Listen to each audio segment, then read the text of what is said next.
Is the Spanish property market about to crash? Question we're getting asked a lot at the moment. So let's dive into that in this month's property market report for Lanajron, Orguva and Lecrin Valley.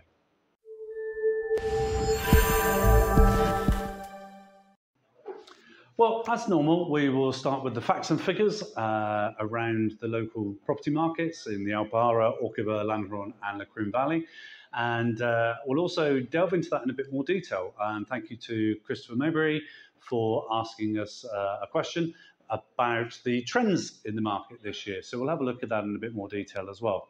We'll also look at the up-to-date news affecting markets around the world and the local property market. And we'll have a look at that question that we're being asked. Is the property market about to crash in Spain? Let's look in some more detail and find out what's going on. Starting with Lanajron, last month there were 78 properties available for sale with an average asking price of just over 155,000 euros or just under 1,800 euros per square metre. In Orguva, there were 79 properties available for sale with an average asking price just over 234,000 euros or 1,386 euros per square metre. In the municipality of Lecrin, there were 27 properties available for sale with an average asking price just over 153,000 euros or just over 1,100 euros per square metre. The question was asked by Christopher Maybury was how does that compare month on month? What are the trends in the market? So pop some figures up on the screen for you and you'll be able to. So firstly, looking at Lanajron, as you'll see, January started with 98 properties on the market. Through last month, this was 78 properties available for sale. So the number of properties available has obviously gone down by 20 properties, quite a big percentage. But interestingly, the average asking price has gone up from 136,000 euros to 155,000 euros, whilst the average price per square metre has interestingly gone down. Looking at Orguva, we can see that again, similar trend in terms of the available stock, 93 down to 79, but a reversal in terms of the pricing, down from 256,000 to 234,000 as an average price. And in turn, the average price per square metre has gone down accordingly. So what does that mean? Are prices going up? Are they going down? What's really happening? Well, there's two parts to this question. Statistics can kind of show you what you want to read from them, really. As we could see, we could pick both of those statistics and draw different conclusions. But it's when you know the detail behind those that really opens up the book to give you the full facts. So what's been happening in the market? Well, in the local market, what we've seen is almost a two-tier marketplace. Properties that are coming to the market that are priced correctly, marketed correctly, and dealt with correctly are turning over and selling in a very reasonable time. Unfortunately, the second part of the market is for properties that are, what can I say, violently overpriced, poorly presented, and just not the type of stock that buyers are looking for. These are tending to stick on the market for a very long time and in turn skew some of those figures. So the reality of what's happening is prices are increasing. They're not rocketing through the roof, but they are increasing. Demand is certainly increasing and the amount of available quality stock is reducing. I'm sure many of our viewers at home, if you've been looking around online, you'll have seen some of the same properties over and over and over again with poor quality marketing, terrible pricing, and just no real marketing strategy to them. I'm sure you know the ones I mean. So in essence, the local market is in a very strong position. Prices for good quality properties are being achieved very close to asking price. For example, last month, we achieved 97% of the asking price overall. Early bird buyers are still out there in full force. 4 properties in the last 2 weeks actually have gone under offer before public launch, showing that there is huge demand still for the correct type of property with the correct type of marketing. Thank you to Christopher for asking that question. So don't forget to like and subscribe below to be updated with future videos. And if you have any questions or thoughts, don't forget to put them in the comments below where we can communicate about them and see if there's any questions you have need answering as well. So what's happening in the markets overall? Probably a good place to start is the US market. This has seen some significant cooling in recent months, and talking to our realtor partners across the US, there is a bit of concern there about what might be happening in the marketplace. Stock is still in very short supply, the volume of properties coming to the market is low, and people are often concerned about selling because they might not be able to find their next property. This might be a little unusual for buyers and sellers in Spain, as there tends not to be the affluent moves up through the market that there are in other countries in this particular region. In some areas it is, but not here so much. So what's happening with buyers from the US? Well, one of the biggest pieces of news actually in the last month in the property markets, when the US dollar hit parity with the euro. Today, as we're recording, it is at 0.97, but it's been hovering around €1 to $1 for the last month. This has put a huge amount of buying power in the hands of US buyers as the euro has weakened and the dollar has strengthened. What that means is many US buyers are looking to sell and capitalize on the prices in the US and the value that their dollar is bringing them when they come to buy over here in Spain.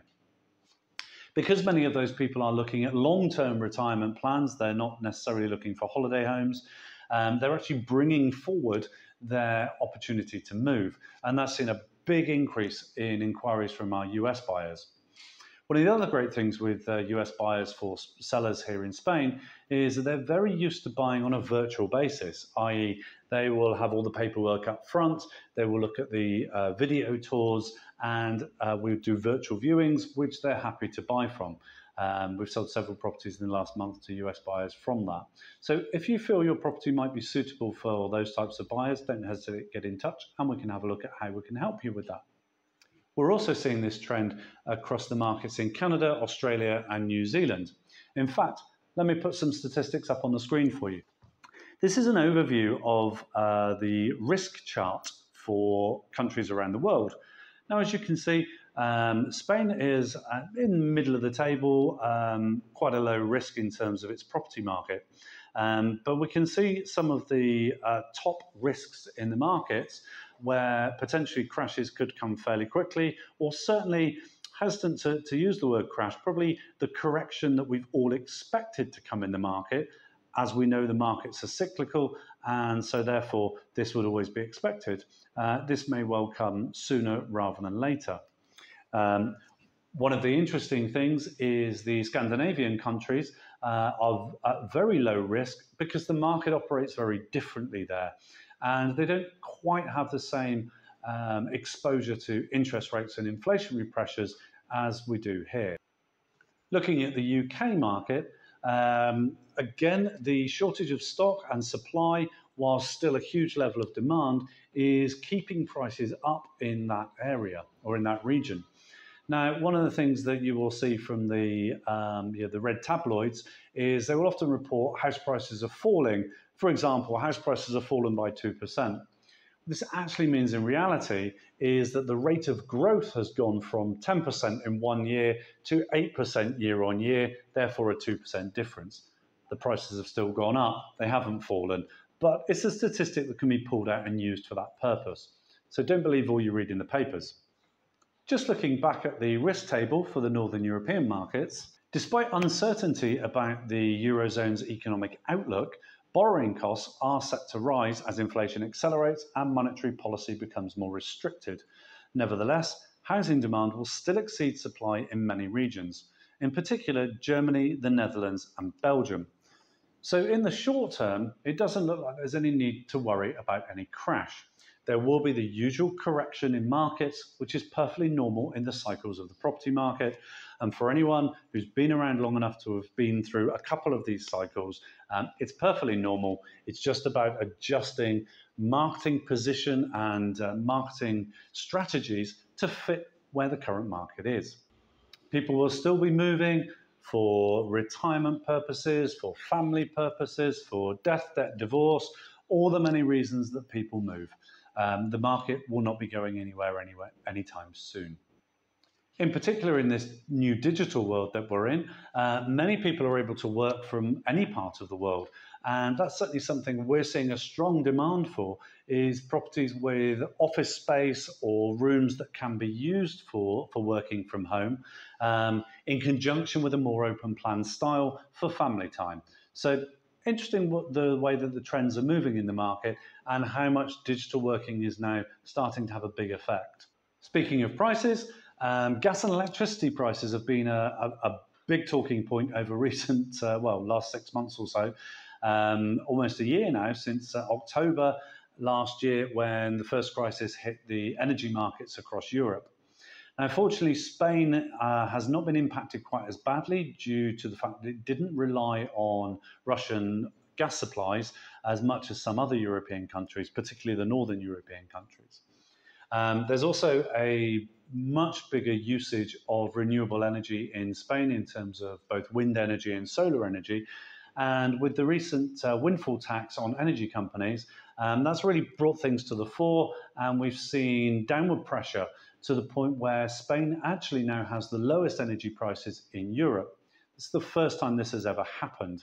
So that's a positive thing to look out for moving forward, and just one of the many reasons why lots of people are looking to move to Spain, because the cost of living here has come down compared to many other countries around the world. The inflationary pressures are still there for everybody, but it's encouraging more people to move here. Finally, the August holiday, where most of Spain goes on holiday for August. Most of the administrative backbone of Spain shuts down. The town halls are on holiday, the notaries are on holiday, the lawyers are on holiday, and most real estate agents are on holiday. But should you be on holiday with the marketing of your property? Absolutely not.